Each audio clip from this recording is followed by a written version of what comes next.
The Snake on the Steering Wheel, a short play by DC Cathro, directed by Aaron Leventman.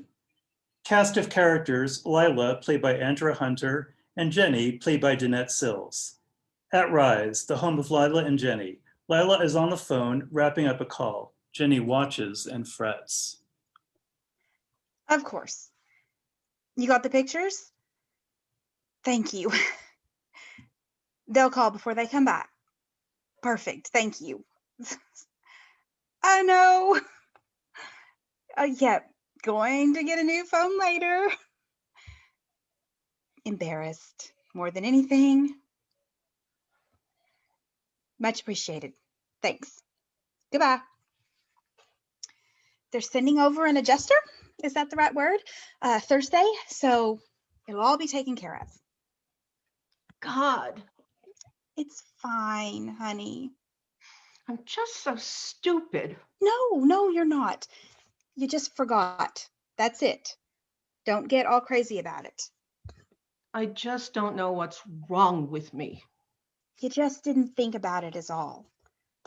I got out and unscrewed the antenna. I know. Don't beat yourself up. But our rates will go up. No, they said probably not. It's just water. It'll be okay. I just never used to do things like that. What is wrong with me? It's hell getting old.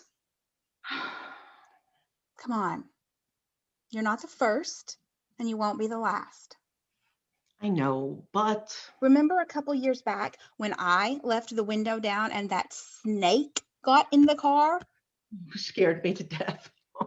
I remember your face when you opened the door and that snake was all wrapped around the steering wheel, picked up his head and looked at you. Scared me to death, just about. Oh. It just wanted to sit in the sun. Nice, warm steering wheel. You and that broom to the rescue. Poor thing was scared to death, too. I know you always say that, but it's a snake? I doubt they get scared. Evil eyes. He was just as, if not more so. Whatever. Never left that window down again. The price we pay for living way out here. Wouldn't have it any other way. Not one bit. It just worries me. You know it runs in my family. I know, but honey, it was just a mistake. Don't go reading into it. Lila, I'm worried. I am. Well, take care of this. Take care of you. I'm not going to let anything Sometimes I can feel it. I feel my mind slipping. I try to stop it, but it's like, remember those old rubber tubes, those toys filled with water, and they'd slip through your hands? They'd turn inside of themselves? I do. It's like that. I'm scared. Now listen, the insurance will cover this. I could have died. Jen, hon, you left the sunroof open in the car wash. It's not like you were going to drown. You know what I mean. I do. But listen, you can't obsess over every little thing. But they're happening more and more. To both of us, right? It's just age. That's all it is. What if it isn't? What if it is? What if it isn't? Jenny, look at me. Look. If it is, if it isn't, I'm not going anywhere. You're stuck with me. For better, for worse. Sounds like vows. Why didn't we do that? Jen, hon, after 20 some years, it seemed like, wow. Why not? Okay. Okay, what? Okay, marry me. Jenny, will you marry me? No. Why would you do that? What? I thought you said you wanted. No, you didn't. You didn't think. You just felt sorry for me. You didn't mean it. Of course I do, hun. You didn't even, it just came out of your mouth. Okay? You said you wanted to get married. I wanted you to mean it, to plan it. That wasn't a proposal. I asked you to marry me. Yeah, you did. After I freaked out about Alzheimer's. You don't have Alzheimer's. We don't know that. If you really wanted to marry me. I do. I do. I just mean, after all this time, don't you think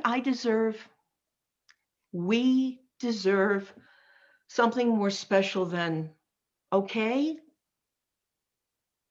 I do. Yeah, you're right. I do too. Really. But you were scared. And I wanted to make you feel secure and loved. And I just said what I thought you wanted to hear. So I said it. But listen to these words right now. I meant it. I know we talked about all the why bother now and all that, but I will marry you. I will. I will. I will. Don't you ever doubt how I love you, Missy. I don't doubt. But I need to not be a burden. I just can't put you through everything that is going to I'll happen. go through the fires of hell for you and with you.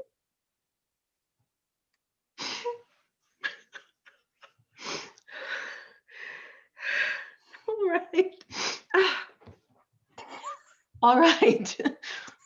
Let's get hitched.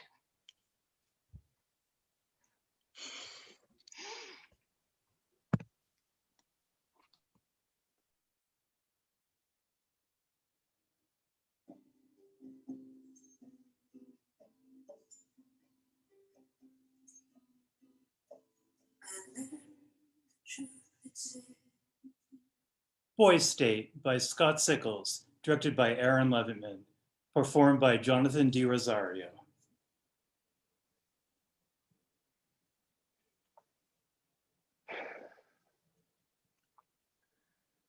I have very few actual regrets in my life. There are a billion things I'm sure I would rather have done differently, but regrets.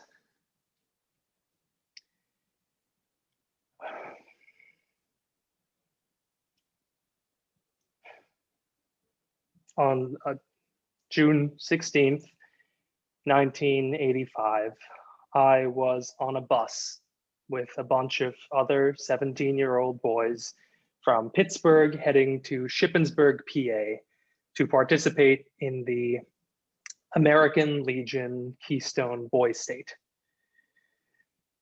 I remember the date because we stopped at a rest area and I bought a paperback to read in case I got bored. The book I chose was Stephen King's The Stand. In The Stand, the world is ravaged by a flu-like pandemic, leading to a final confrontation between the forces of good and evil. Nowadays, we just call that the news. Anyway, I get on the bus, I open the book, and lo and behold, on what date does Stephen King's biological apocalypse begin? June 16th, 1985. I freaked out a little. Now I was an awkward 17-year-old to begin with, loaded with social anxiety before social anxiety was social anxiety. And I was about to spend a week with hundreds of boys. Yeah, it was student congress, but still, boys will eternally be boys with their sports and their tribalism and their hierarchies of masculinity. And I was an introverted, half Korean closet case finding solace in Armageddon. My second biggest fear was having to share a room with another boy. My biggest fear was that I'd fall in love with him. Not in a secret, forbidden gay teen romance kind of way, but in the usual unrequited, I'll just lie here and listen to him sleep while I die a little kind of way. The moment he showed up, it was clear that was not going to happen. I think I said hi, he said nothing, and that was the extent of our conversation for the week. He was not friendly, at least not with me, and I have no other memory of him. I have a lot of memories from that week. Many good, a few actually great. But there is one.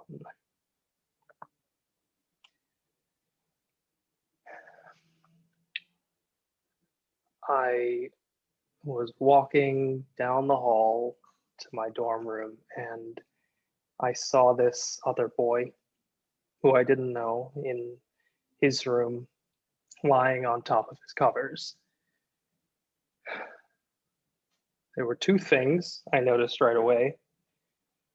One, he was really cute. And two, he was clearly in a lot of pain about something. Maybe it was loneliness. Maybe he was homesick. God knows, for the first few days there, I wanted nothing more than to go home, and I had a terrible home life. But here was this kid, this beautiful boy, lying on his back, hands behind his head, staring up at the ceiling in apparent anguish. And I kept walking.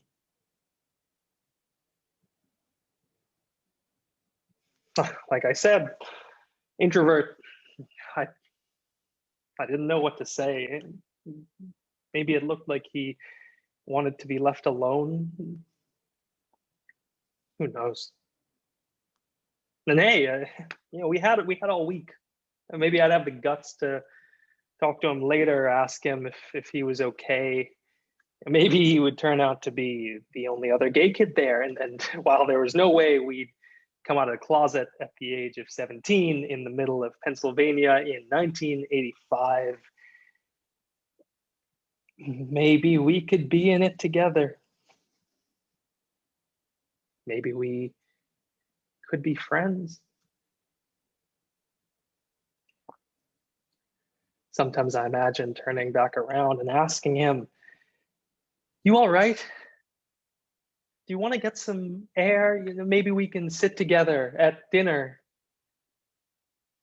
And then again, he might have been a complete asshole. I'll never know. Later that day, maybe early the next, he went home. I don't know what happened to him. I don't know his name. I remember what he looked like, or at least I think I do. lying on that bed, staring at the ceiling, his eyes filled with an emptiness that I thought I understood, but did nothing about.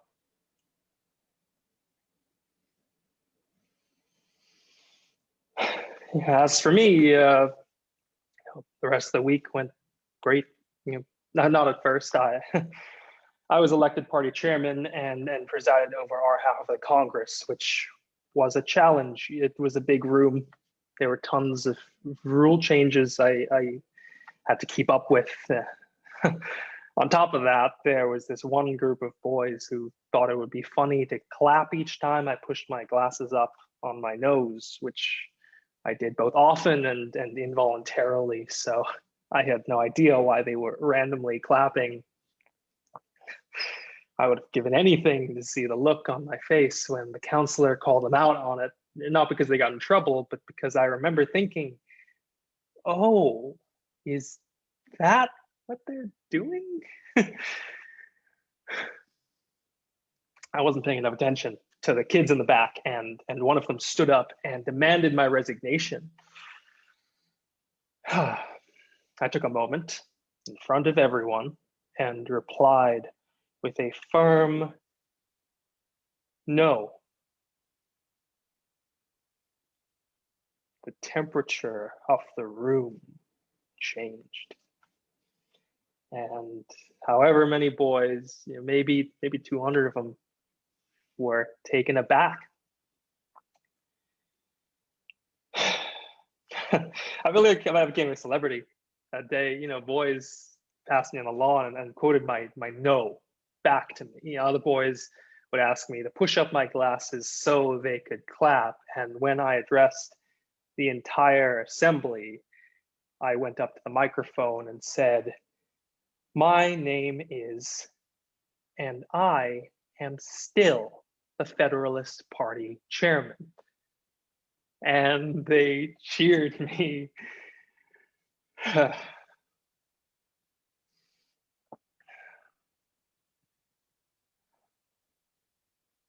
But despite my celebrity status, I was still very much alone. The week ended and we all went home. I said I'd come back, but I never did. Honestly, I don't think about the experience that much. Don't get me wrong, it was a good experience. I don't think it was life-changing for me as it was for many, probably most of the boys who attended boys' states across the country every summer. And I certainly have no regrets about that week, save the one.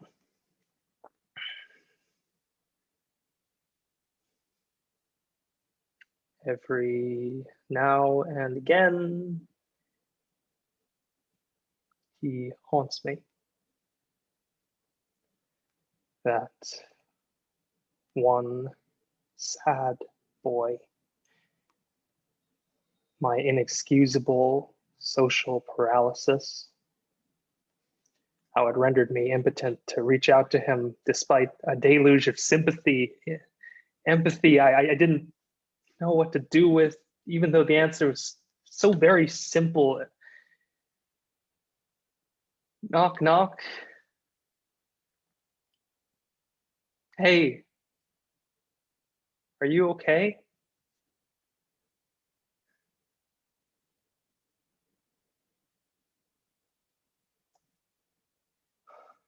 I hope he is.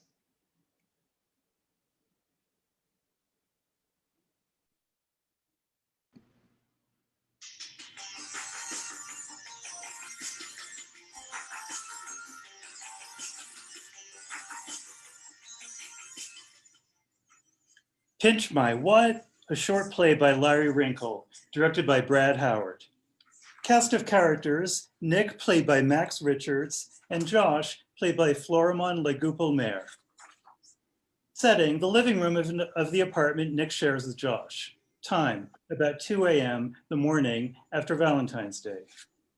At rise: sound of door opening about 2 a.m. A cake box on the coffee table. Josh is dozed off on the couch. Nick enters a bit disheveled and turns on a lamp.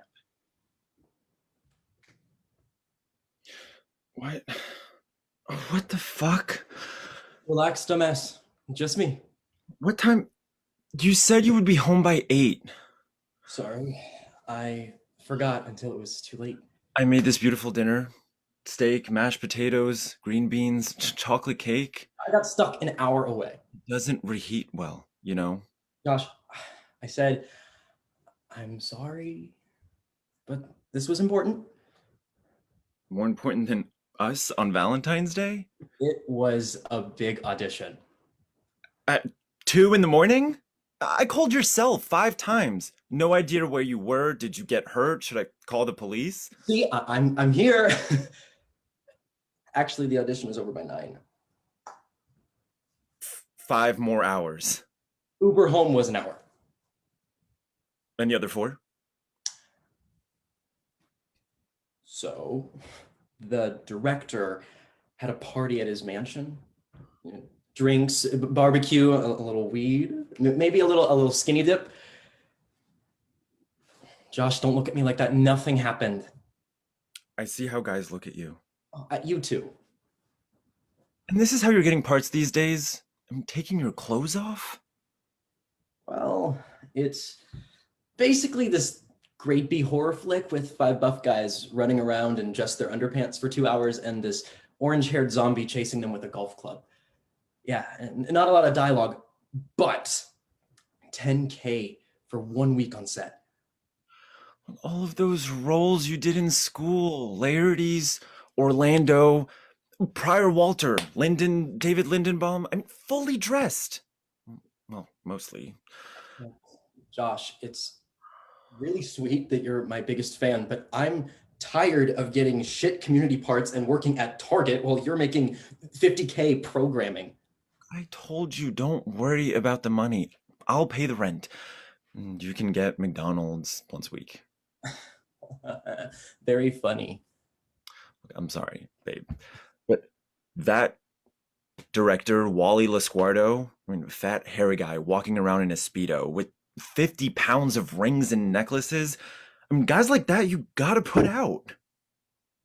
Only one person I want to put out for right now. Stop, Nick, I'm serious. It's 2:15. I got a 7:30 train. What if you don't get the part? I'll get it. How many others? 5. 6. But they don't got what I've got. My ace in the hole. Oh, Christ. What now? No, it's good. You want to hear? Like I have a choice. It's a video. Wait, not the one we took of you and me. Oh, no. Much better than that. So, from your vast knowledge of gay pornography, you ever hear of Pinch My Cheeks starring Ryan Mailpole? Pinch my what? Catchy, huh? Well, say hello to Ryan right now. You did porn? Uh-huh. When was this? Why didn't you tell me? Can I watch it? Oh, all these questions. Summer vacation after high school. You were 17? I needed the money. They weren't too particular. Do you have it? Not exactly. I mean, I had it up to a few hours ago. We're in the possession of underage porn up to 10 years in itself. So now you're a lawyer? Studio was known for underage porn before they got shut down, which means you can't find their films anywhere except the few copies, like the one I stole, on top of my pay of $100 and 2 slices of cold pizza. So, brilliant idea. Rumor has it Wally has this huge porn collection. So by midnight, the dude's already wasted, and I say, "Hey, I hear you got quite the collection." And next thing I know, I'm ushered into the inner sanctum. Naked. Maybe not. But Josh, you wouldn't believe this. Just like shelves and shelves of videos. Every studio, like the Library of Congress of gay porn. So the dude was drunk, and so when he wasn't looking, I slipped my little present between two Bellamy epics. Ace in the hole. Why do I still stay with you? Come on, you know. So now if I don't get the part, I can say, hey, douchebag, I know you've got an underage porn, which I'll keep quiet if you give me the part and a contract for the next 5 films. First possession. Now blackmail. I mean, my boyfriend is a criminal with a 6-pack. As if you're not downloading all those illegal clips from gayporn.net every night. Who doesn't? Look, and what if he doesn't go for it? What if he destroys the video before you give your big speech? I'll have to tear down 225 shelves of DVDs just to find it. Well, it doesn't mean you'll get the part. Told you. It's in the back. See? You do the honors.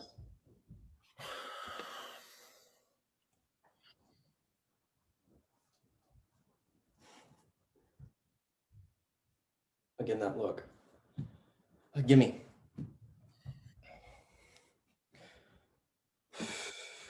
Thanks for trying out. All parts offered and accepted. Cheers, Wally. What the fuck? It's only one part. There'll be others. I don't believe this. What is this shit? Like, cheers? Let it go. Fuck. Like, this is such like bullshit. Okay. No. I had a plan. I said I had a plan. I have a plan. I said just let it go. Relax. Trust me.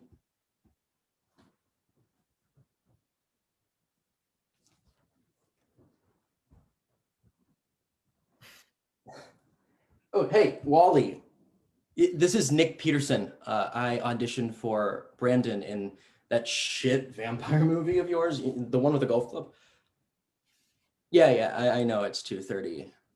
Well, about the part you didn't give me.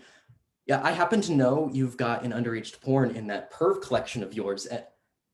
Because I'm in it, that's why, and I put it there. So unless you give me that part, look, asshole, don't tell me to get some sleep. You get some sleep. Hello? You had a plan, all right? Some plan. Josh, I'm such an idiot. Now he knows I was Ryan. Trust me, he won't do anything. How do you know?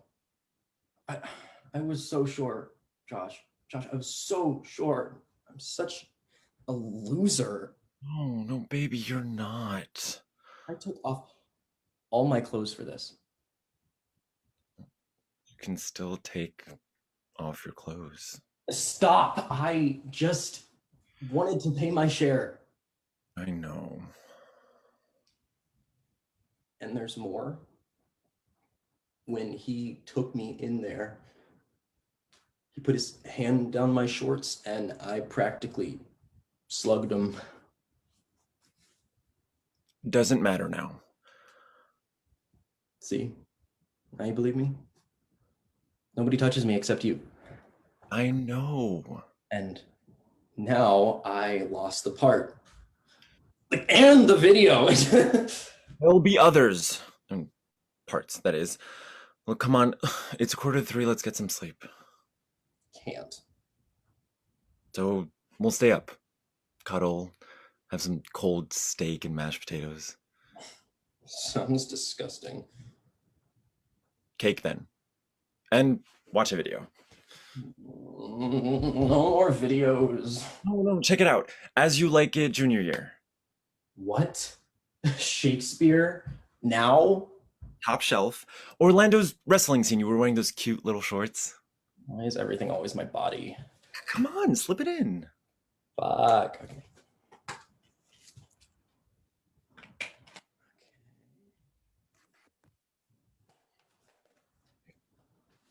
Scene 5.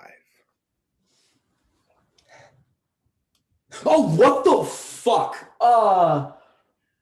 Nice ass on that one. Oh, that's my ass. And also my, oh my God, turn it off. This is embarrassing. No. Oh, you look good. Actually, I do look pretty good. Great dialogue, too. So what does Wally have? Wally has a blank disc with a label saying, "Pinch my cheeks." I mean, you think I never looked through your things when you were out? I thought only I did that. Middle drawer of your dresser, beneath those issues of Fresh Boys. You've been playing me this whole time. Oh, you bastard! Think you're the only actor here? Look, I figured you hid it and must have been reason. So when I learned it was illegal, I thought it would be safest to extract the files and burn a backup. So I risked the original and I put the blank in your drawer. And now your little masterpiece has been hiding on the top shelf in plain sight for 6 months. You watch it? Maybe. Maybe not. But okay, I figured, no, even he wouldn't do something that dumb. Oh, always underestimating me. And now, well, all I want to do is watch some skinny twink suck your underage cock. 7:30 train. I'll take a personal day. Possession. Up to 10 years. I can erase it. Oh, and destroy the only evidence of my illustrious film debut? Actually, since we didn't have a proper Valentine's Day, I do see something else I want to destroy. And I don't just mean some chocolate cake. You mean maybe some cheeks we could pinch?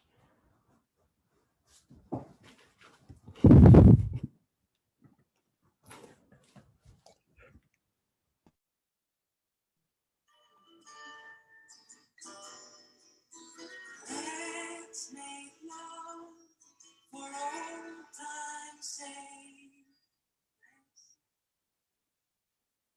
For Old Time's Sake, a play by Patrick Revere, directed by Bill Koch.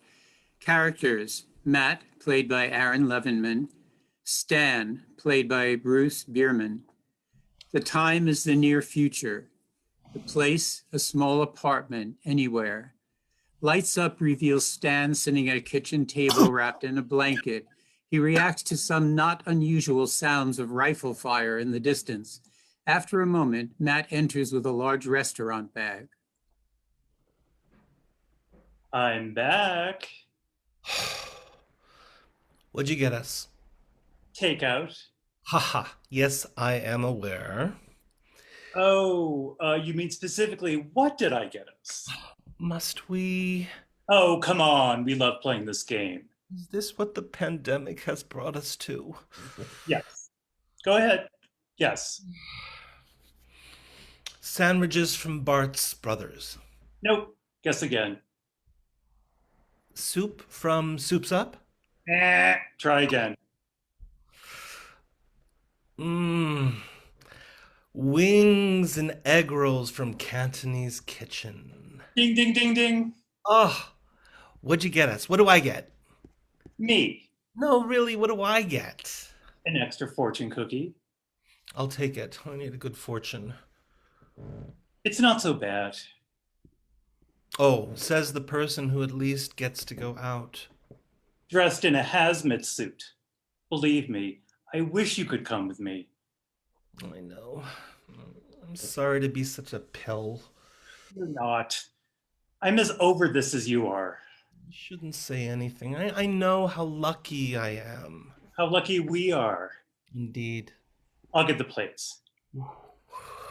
How long has it been since we've had takeout? 2 months. Not many restaurants allowed to do it anymore. Or more accurately, not many were able to stay open. It's hard to believe it's been 8 months. I know. It seems like just yesterday they were saying it would be over in 30 days and then 2 months. And now. Well, let's be grateful for today and us and this food. Amen to that. You need me to break anything up for you? I think I'm okay today.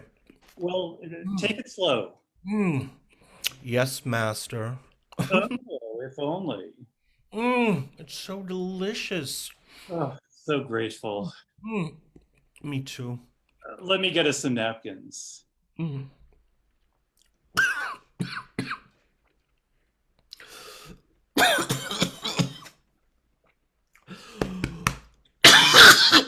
Are you okay?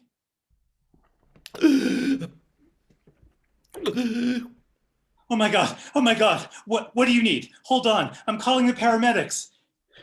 Oh my God. Oh my God. Please don't do this to me. We've been through much worse. Come on. Breathe. Oh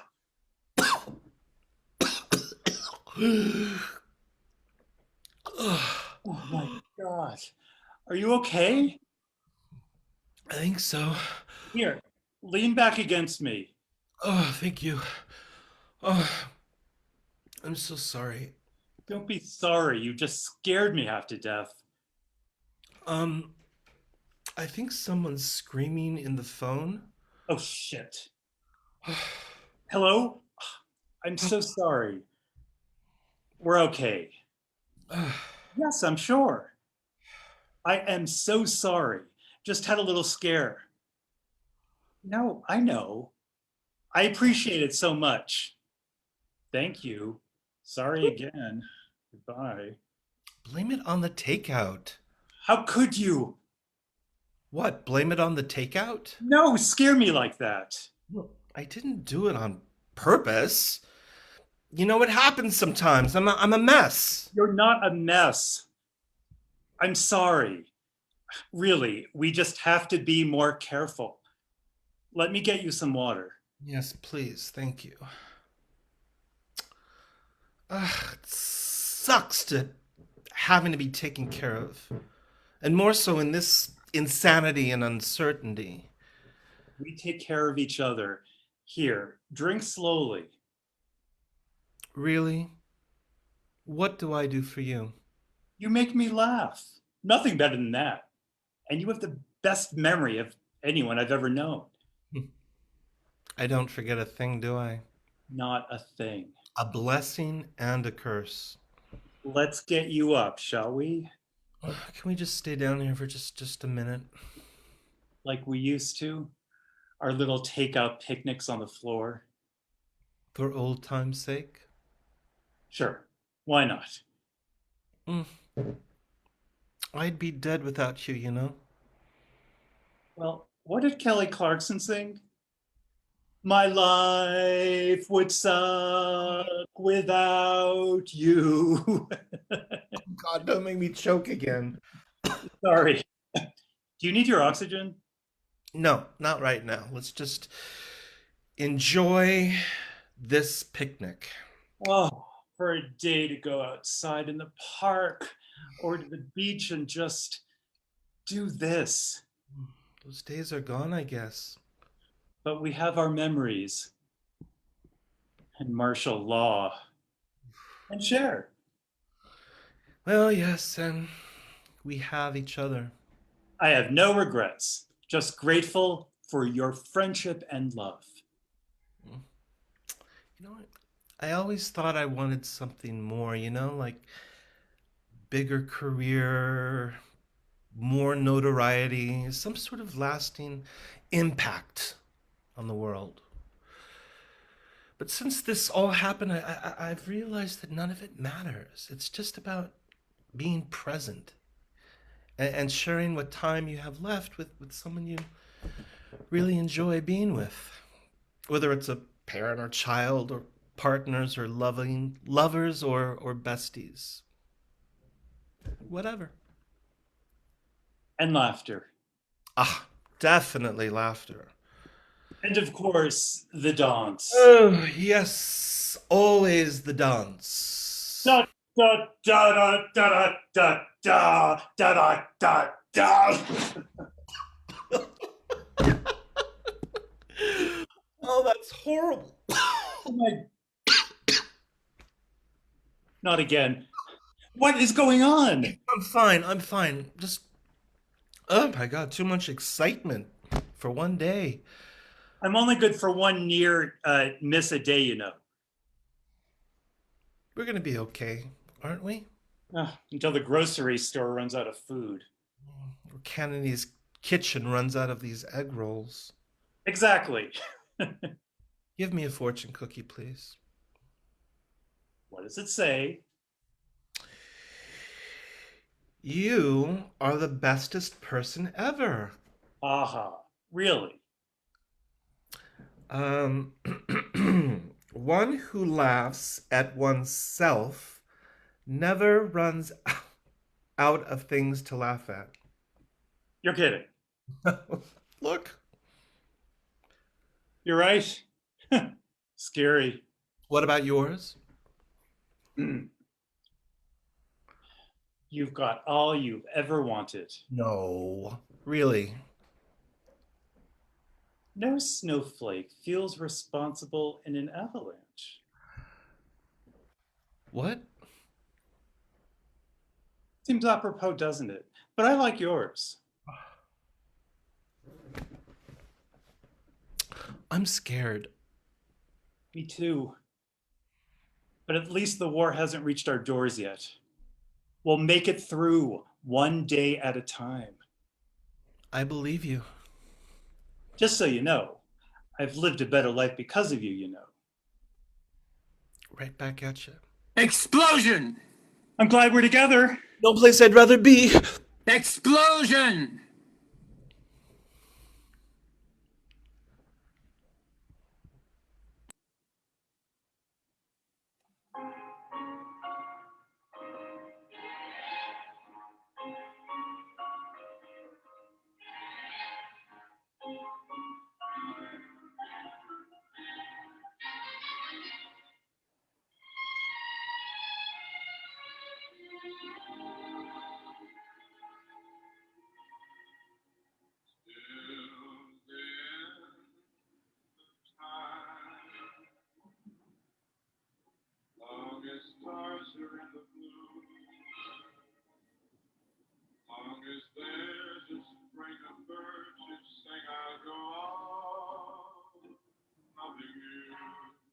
Blackout.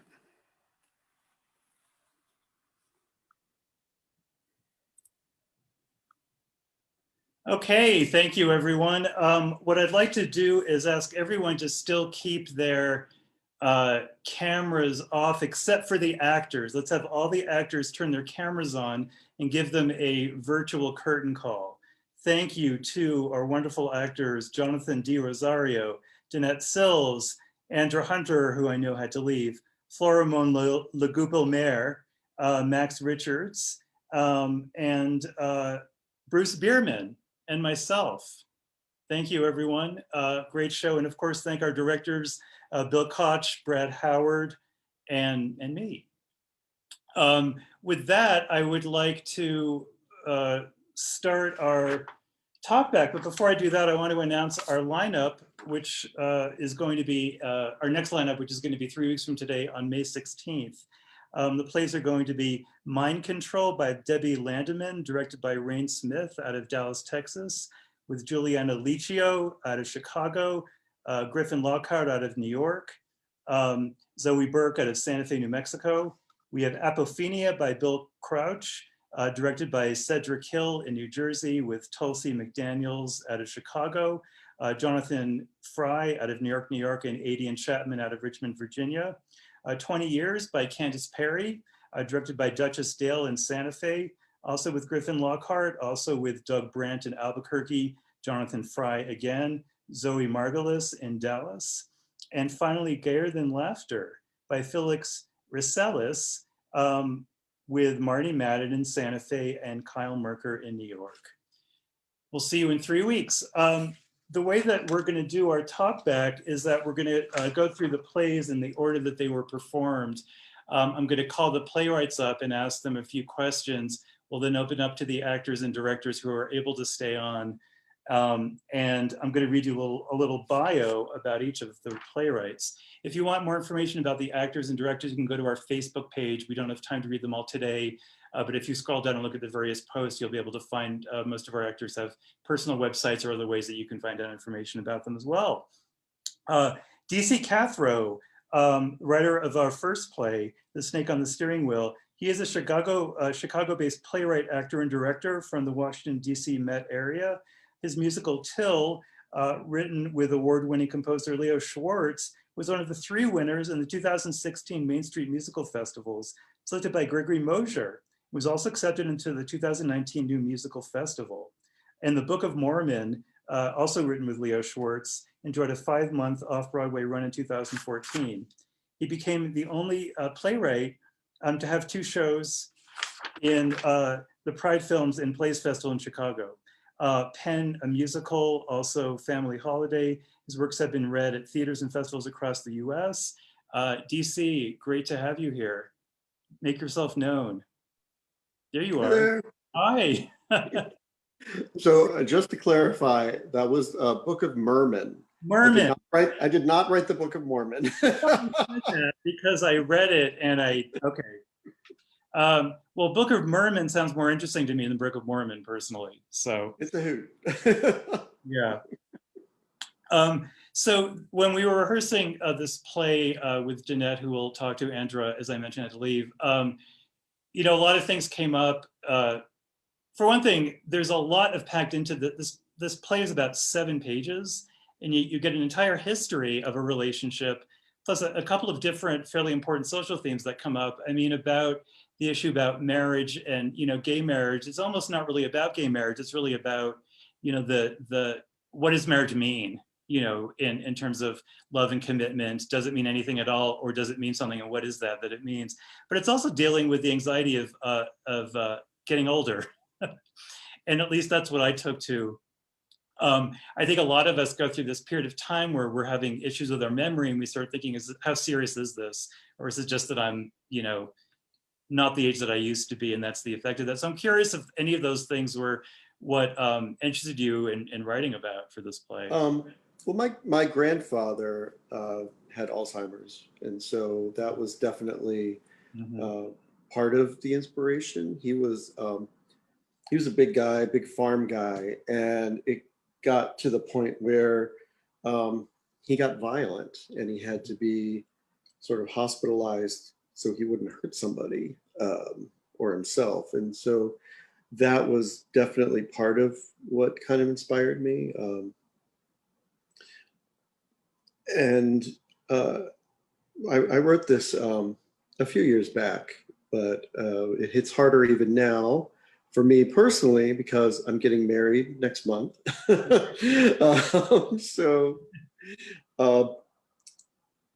So yeah, I mean, I haven't really revisited it in a while. And so hearing it today, this was the first time I've actually heard it out loud. It hasn't really had any readings before. So it felt really good to me. I thought it went really well, and I got the points across that I was hoping to. So. You know, it's also interesting. I read, you know, we had a lot of submissions come in, and we you know, didn't get a lot of submissions, or at least the ones that I, you know, out of the ones that were submitted to me that were, you know, men writing about female characters. And I think, you know, people might, maybe because your name's DC, didn't realize that you were male when they would read it. But I don't really know. I mean, I write about both, but I do tend to rely more on male characters, maybe because I'm writing more about my own experience. But I'm just curious how you envision these characters, where they came from. What's the, you know, origin of them? Why wasn't it 2 men or a man and a woman? I tend to write across or the any board. other gender variety. Yeah, I mean, I try to write. I try to write lots of. I go for variety in what I do. Actually, I write a lot of. Sorry, I have a grumpy cat on my lap. I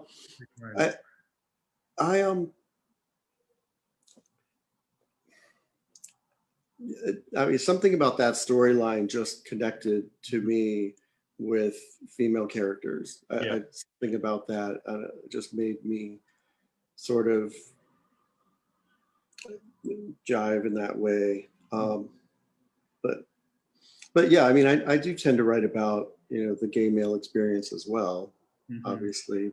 But this one just felt right.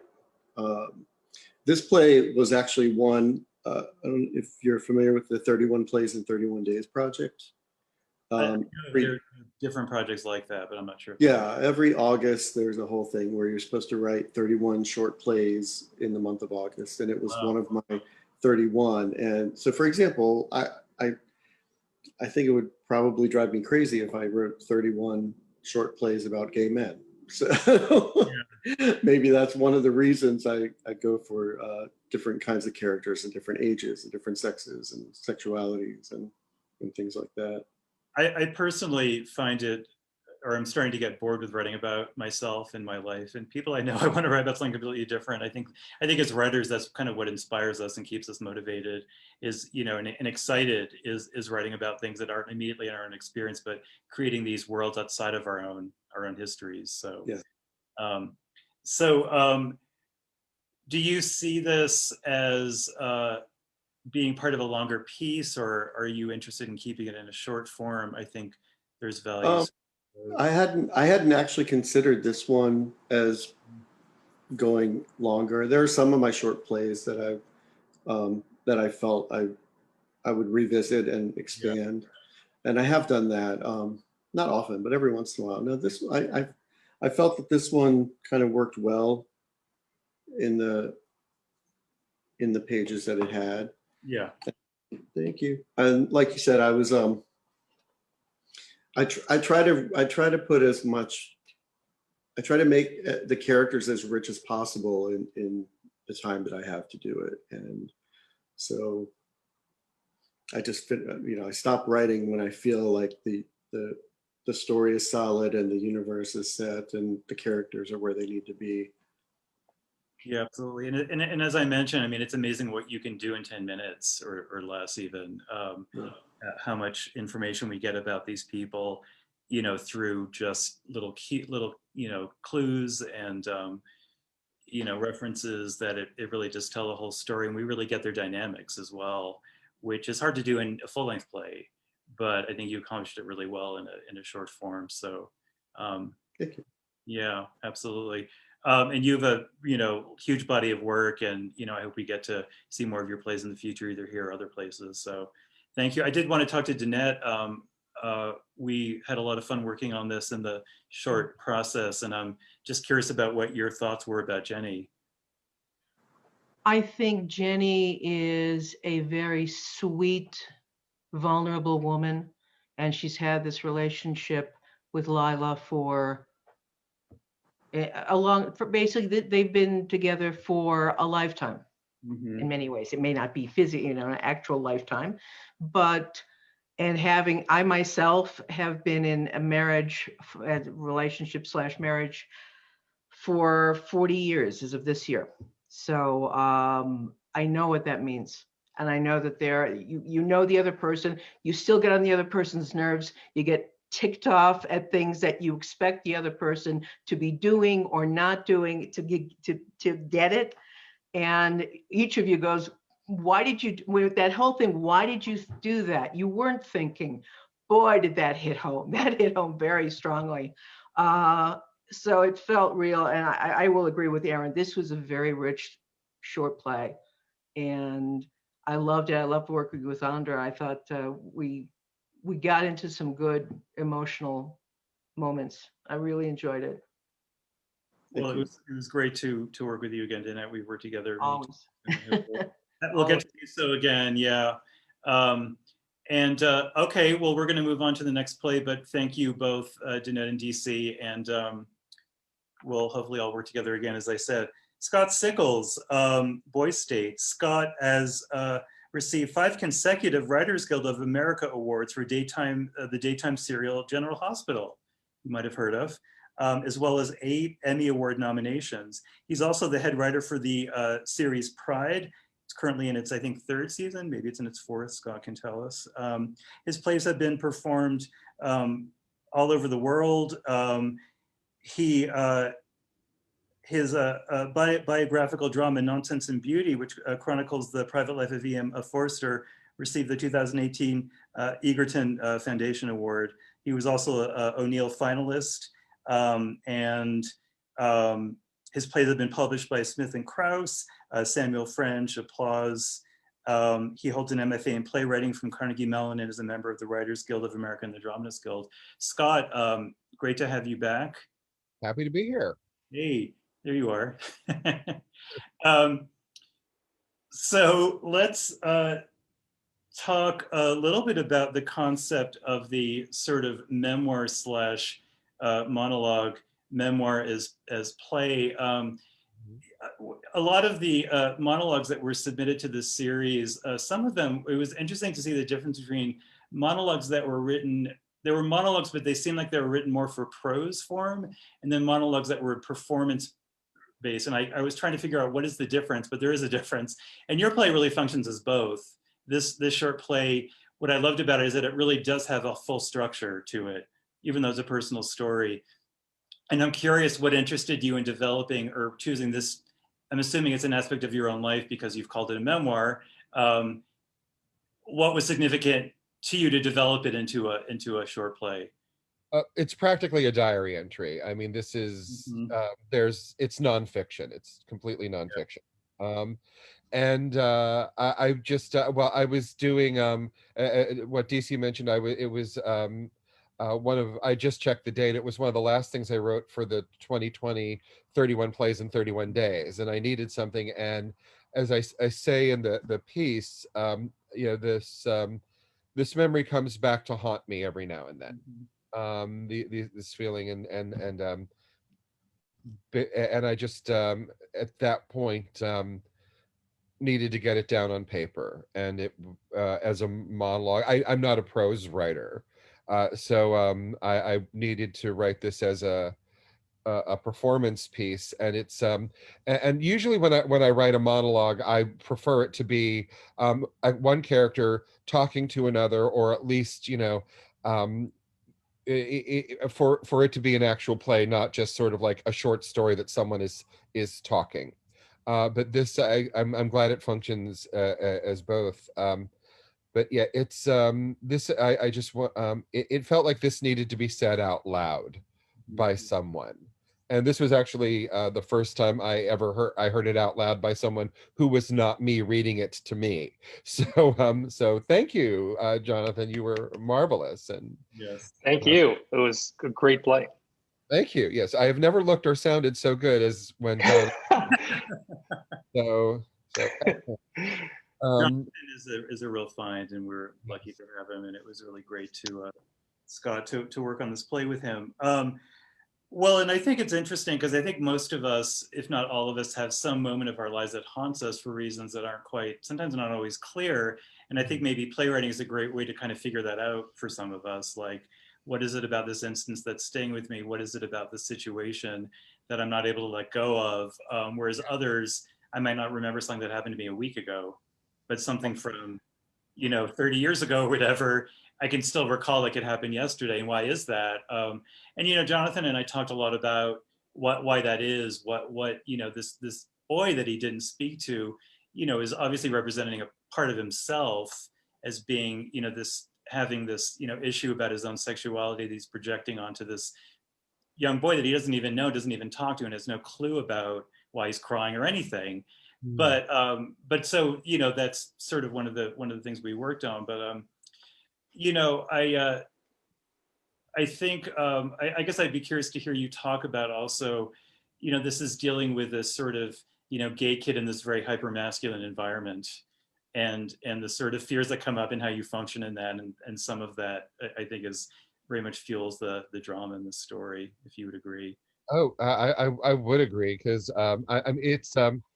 there was, I think part of what also inspired this is that there was a documentary this past year about the Texas boys' state. Yeah. Actually, when I was Googling boys' state for your play, like to look at credits, the movie came up.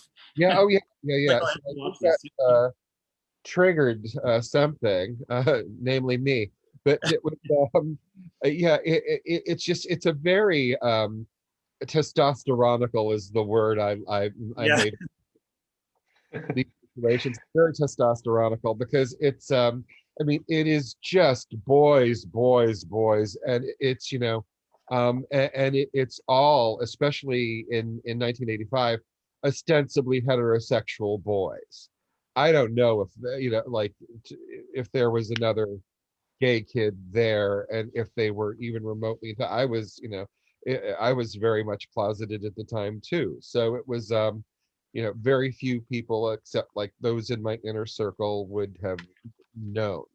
And so it was, you kind of fake it, and because like my psyche is a masterpiece of overcompensation, I was able to sort of use that. Like I have a lot of trouble like talking one-on-one to new people, but put me in front of a room with like a gavel, and it's just like, yes, okay, you Robert's Rules of Order, I can do that.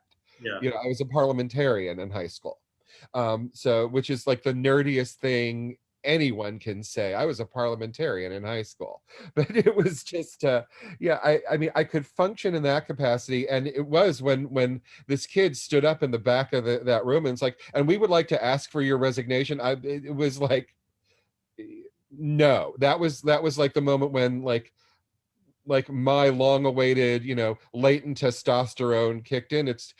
They're like, oh, I guess we're on now. And it's like, yeah, no, I am not going to do that for you. And it was because I was, being an introvert, being a nerd, being a wimp, it was it's you're chumming the water for this feeding frenzy of other boys. And that was it was a transformative moment there. And it's sort of like, it goes back to the if I had the courage that I had in that moment, to just talk to this one boy in this one room when no one else was around, and just say hello, then that would, like, you know, the day, the day would have been different. Who knows how long, it could have been, hey, I'm fine. No, okay, bye. Or it could have been something more. You never know about the chances that you don't take. Right. Well, and when Jonathan and I were working on this, we were looking at the connection between the two, situations, because you have them both in the same play, between not talking to the boy and this parliament saying no, standing up for himself, and was, and I guess that's one thing I would wonder, is if the fact that you didn't reach out to this one boy, then, later in life, you decided to reach out to somebody else, or did it cause, I'm not necessarily asking you this, but just for the character in this play, you have to wonder what effect does it have long term, whether either positive or maybe not. So Yeah. but hopefully, yes.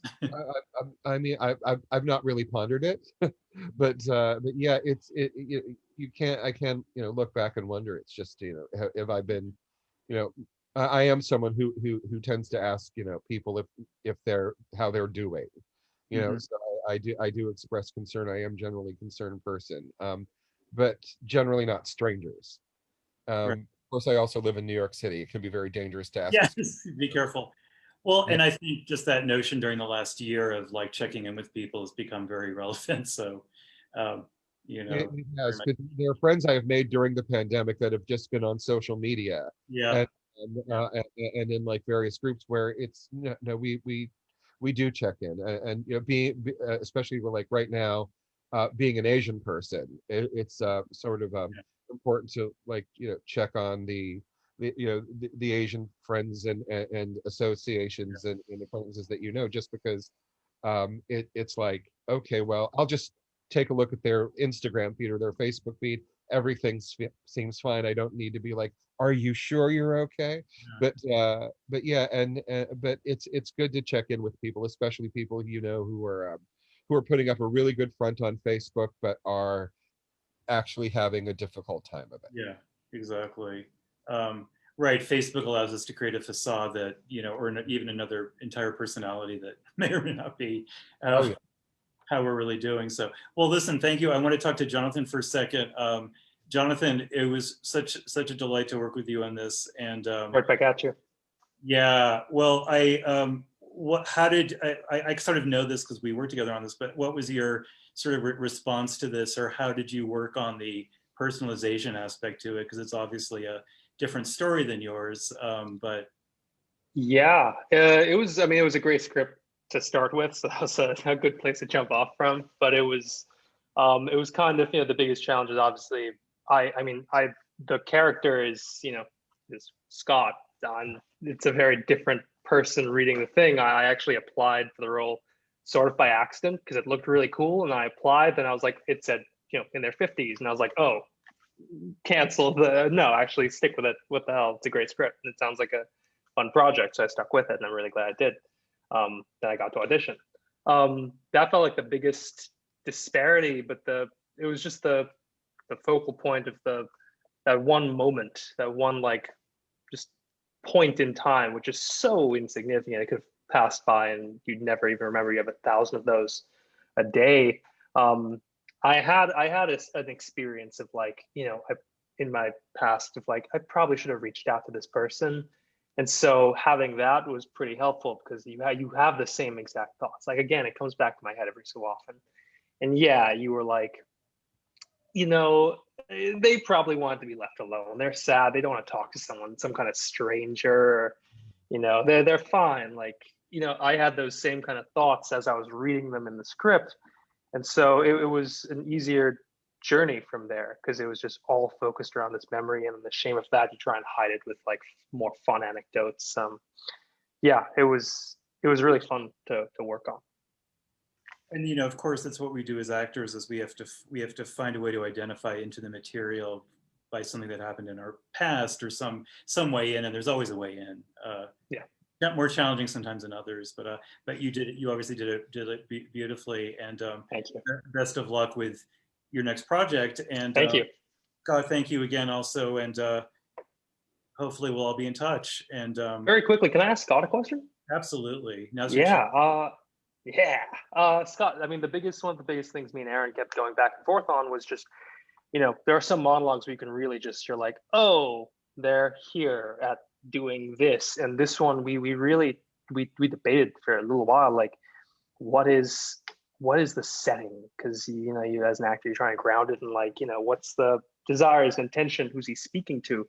I was curious, I know you mentioned it's a diary entry. I was curious, did you have a clear answer on that as to who the audience is? It says he's addressing an audience. I tried a couple different things with it. I wanted to ask you that. What did you try? What did you choose? So there were a couple ones. One, we tried, what if he's just talking directly to one person, or say a therapist? What if he's talking to a group of friends? What if I tried one time where it was like, he is speaking on stage, but he can't see the audience, so he doesn't know who he might be speaking to. It could be nobody. It could be a room full of people.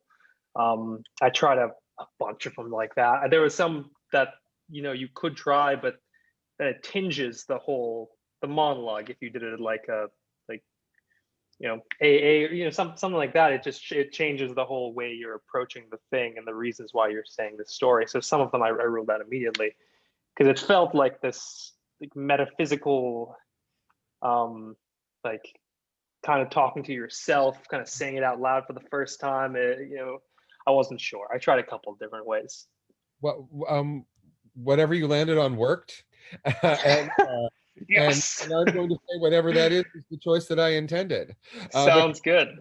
Yeah, I didn't actually have, and as I said before, I usually like to know who the character is speaking to. I'd like to be very specific in my monologues, but for this, it was really about just putting it out there. And I think whatever circumstances you can apply to, setting it in like a therapy session has a different cadence and dynamic than sort of processing it for yourself or narrating one's entry. But I think and really it was just about me getting it out there. So whatever, as an actor, one you specifically, but anyone who might do this in the future, whatever they can do to sort of give it that immediacy, and answer the question, why is this person saying this right now, is good. I said it right now because I simply needed to say it at that time.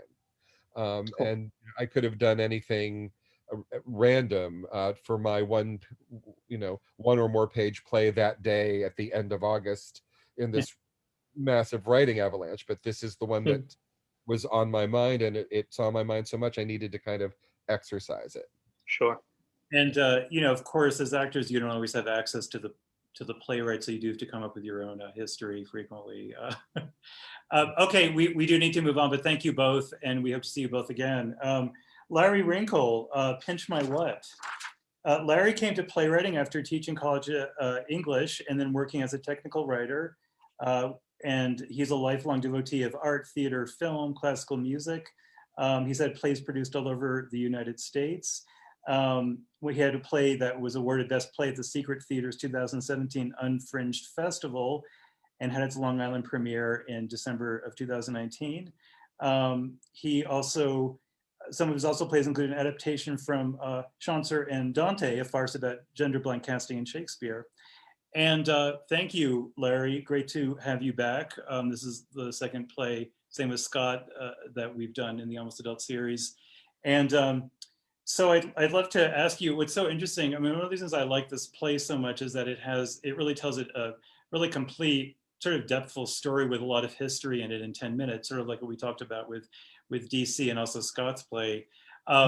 And it deals with some rather controversial topics around, you know, underage porn and the like, but it's given this kind of light hand, and it's really not about that. It's about this, you know, this young couple that are trying to work out their issues around sexuality and history and intimacy and moving forward with that. And so I found it interesting on all those levels. And I'm just curious just to talk to you a little bit about why you wrote this play, if you agreed with what I said or anything else you'd like to comment on.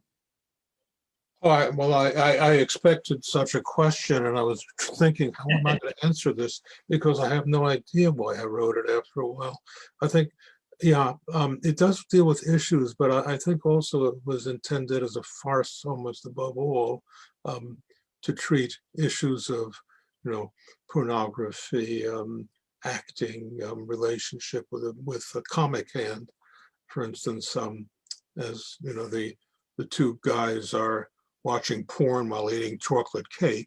Now, how often do you get that?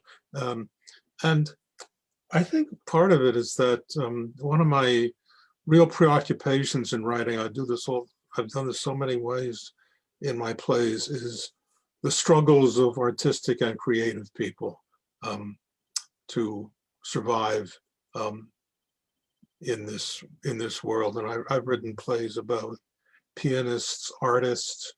I'm in the middle of one about a couple of twins, one of whom is a composer, the other who's an artist, and a father who killed himself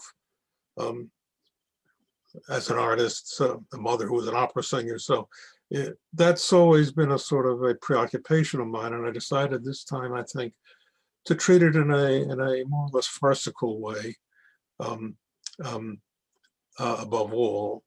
I know all the things you're saying are about, you know, working through the relationship are there. Obviously, the buff guy who doesn't feel he's pulling his weight, and wants to know, and the other guy who's, you know, financially successful and still can't get over how is it that the boy of his dreams still wants to stay with him. You know, this, and it's this kind of tension between the two. So how I actually got to it, I'm not even sure anymore. It's like a combination of reading and things and a lot of thinking about some other people I had known, such as some actors I had known who were not always, you know, sharpest guys in the world.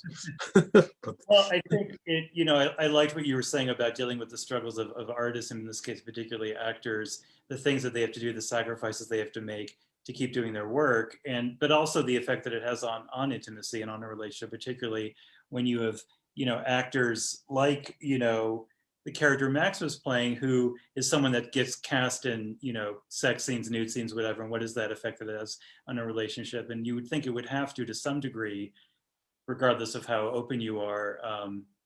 So I think it's an interesting thing that's being explored here. Well, let's talk to our actors, Max and Florimond. Max, what interested you about the character you were playing? Nick, did I get that right? Yes. When I initially looked at the call for this. I know I was called back for this as well as the other. I think I initially actually put in my thing for the. Oh, it wasn't in this set of plays, but it was dealt with the Catholic Church and everything. When you gave me this script, I loved it. I thought Nick was just so much fun to play. Not as like a stereotype, but like as a full-fledged out, like behind the scenes of what this type of person is like. And so that drew me to it. The idea that it was sort of farcical was super fun in the sense that it is these like super heavy, not heavy, but kind of morose topics that you don't want to like bring up, but done in such a light-hearted way. And Nick getting to play like this,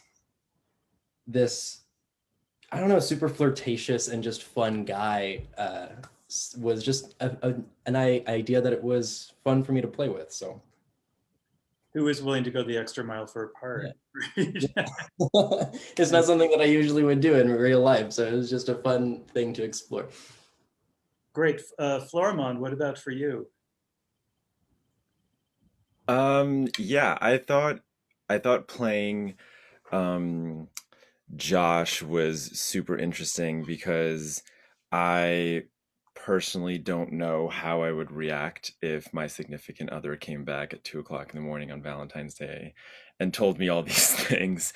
But there was a real connection I felt between Nick and Josh, and I really liked playing with how much I am passionate about Nick's work and Nick's dreams and his art, and also my support for him, and also my love for him, because I thought that also existed within the comedy and the serious topics that were talked about, even in a funny way. So yeah, I liked it, and I actually really appreciated their dynamics. I also liked working with Max, so I had a lot of fun doing it.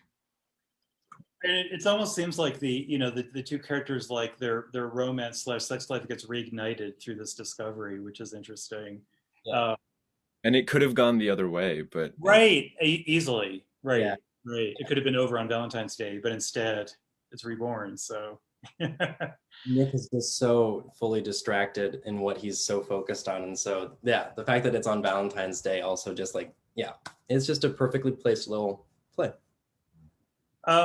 And I would like you and Florimond to talk about the play that you're in. Correct me if I'm wrong. Is it the first live play that's happening in New York City? One of the One of first. them, because Yeah. it's a really interesting gay themed play that was also a movie in the 90s by Guy Madden, I think, Canadian filmmaker. But if you just want to very quickly, one of you or both of you at the same time, tell us about what it is for those that are in New York, where and when it's happening. I'll let Flo do that. Flo, you've been, Okay, here you've you been go. a part of the project longer than I have. it's an original play written by Canadian playwright Michel Marc Bouchard, and it's called Lilies, or the Revival of a Romantic Drama. Mhm. And Go ahead. it's a very interesting play, and it takes place it's a play within a play within a play, but essentially it is about these ex-prisoners that put on a play to get a bishop to admit to something that he did, essentially.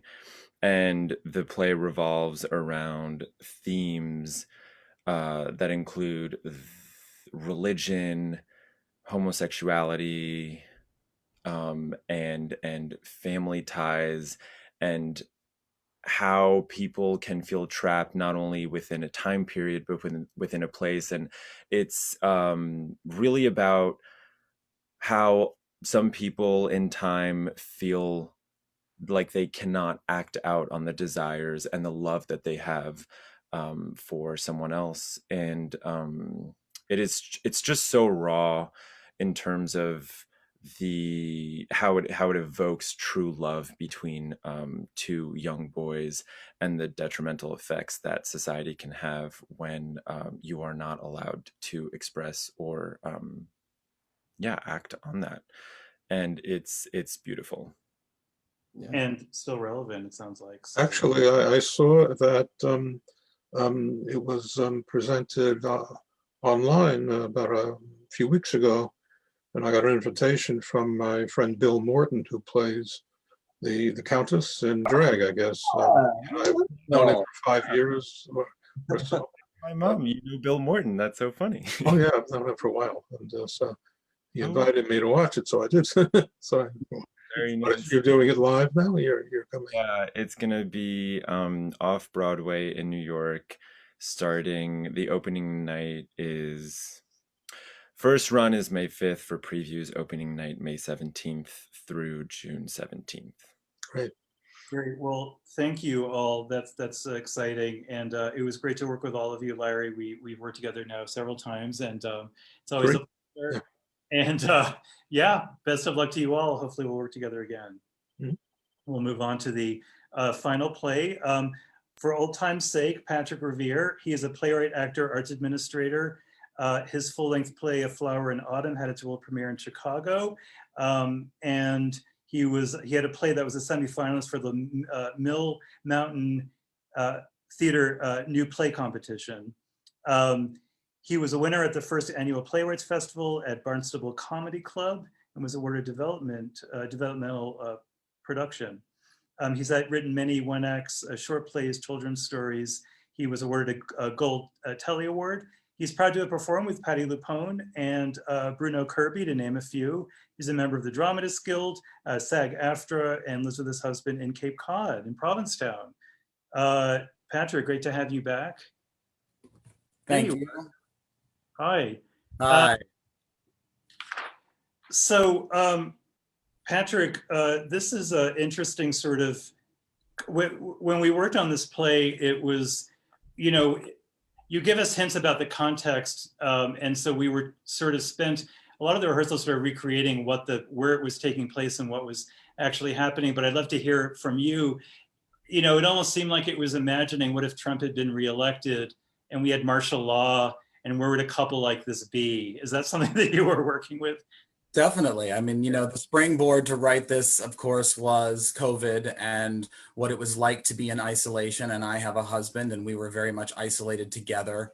Yeah. And then just sort of extrapolating from there, what might it be if there was martial law, or because people were talking about things like that would be a way for our former president to stay in office. And we've seen it in other countries. And so, so that was basically, what I went to in terms of extrapolating what they were going through, that it was a step beyond just being isolated because of a pandemic, but that there were other things going on outside. And then, of course, the end is up for discussion as to, I think that the creative people that are involved in building the world of the play, whoever it is, can decide what those final explosions are about.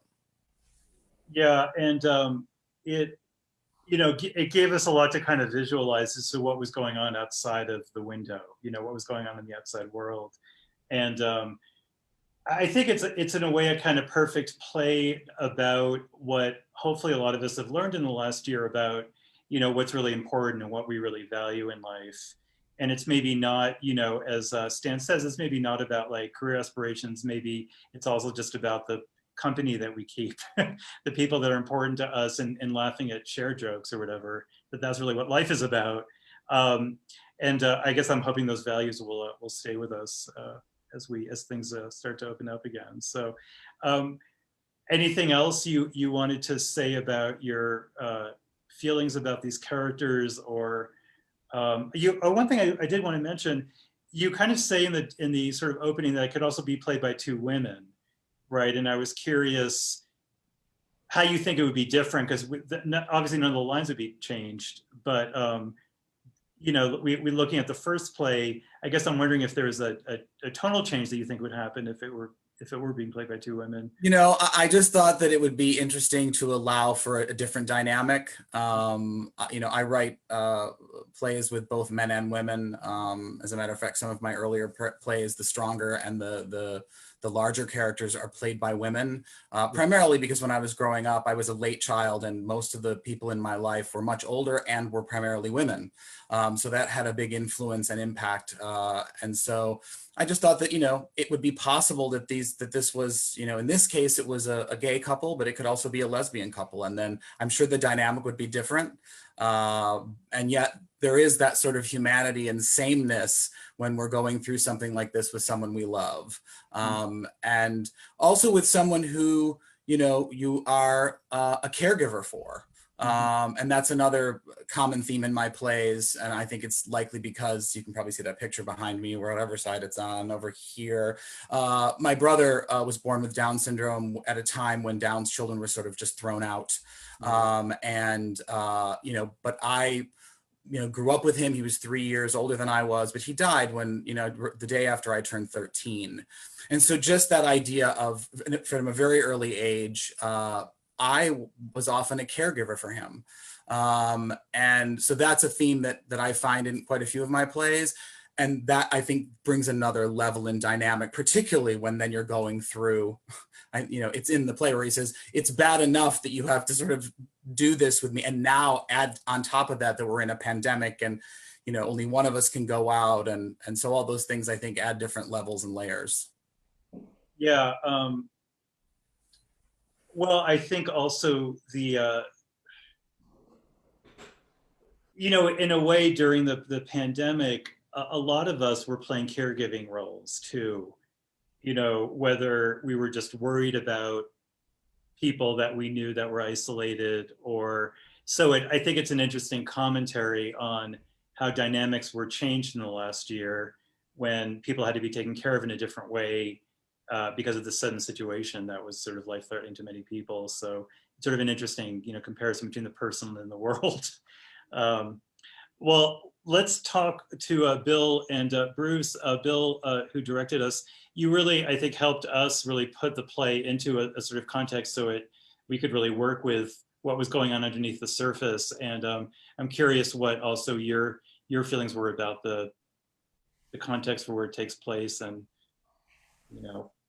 Yeah, well, thank you, Patrick. I really, it was a joy to work on this play. And first, I love your lady or tiger ending. That's always favorite when that can work out in theater.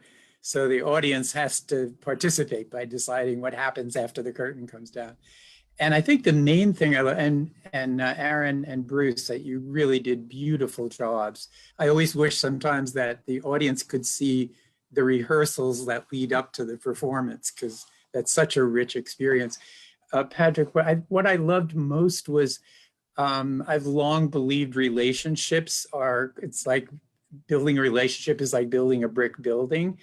And this play, I love, it kind of celebrates each brick, the role playing, the caretaking, you know, all the different aspects, the little things that we so often take for granted when things are going well, and how each of these things is special to these characters. And yeah, so thank you. It was just a joy to work on this play and to work with you guys in acting. Well, likewise, thank you, Bill.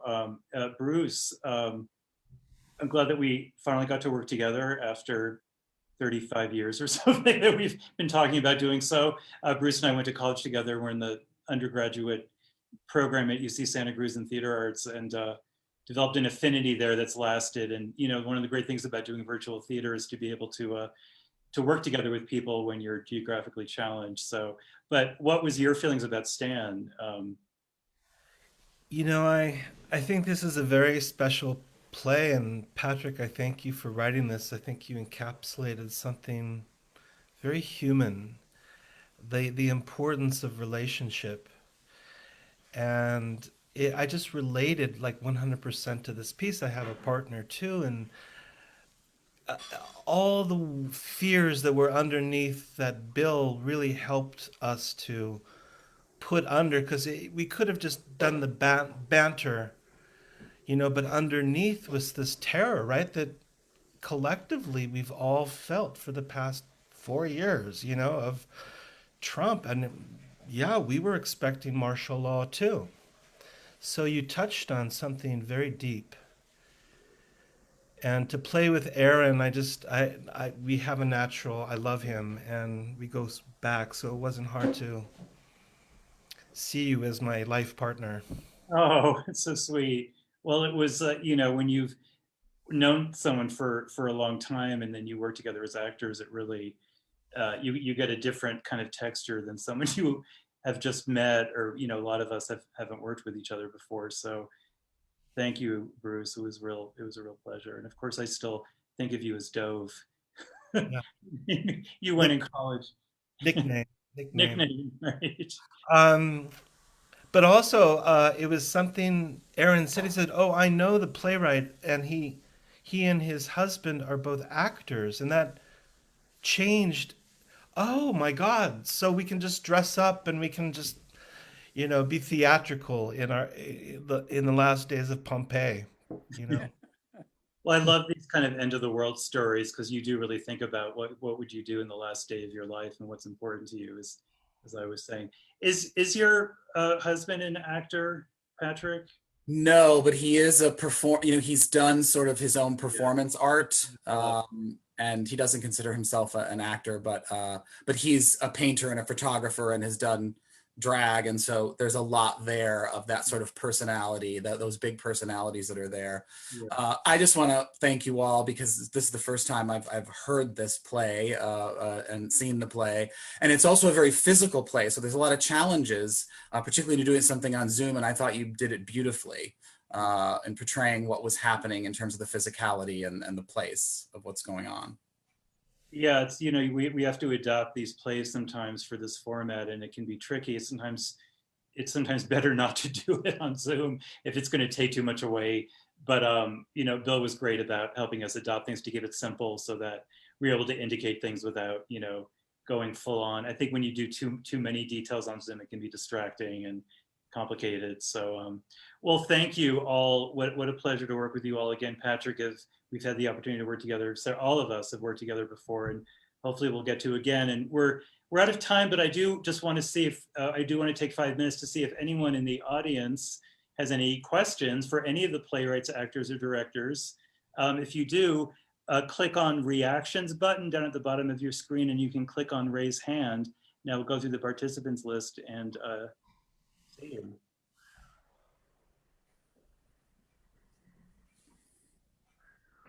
Okay, I think sounds like everyone's good. So I think with that, we'll conclude our program, and we'll see you all hopefully May 16th. You all know how to reach me if you want to communicate before then, Facebook page, website, etc.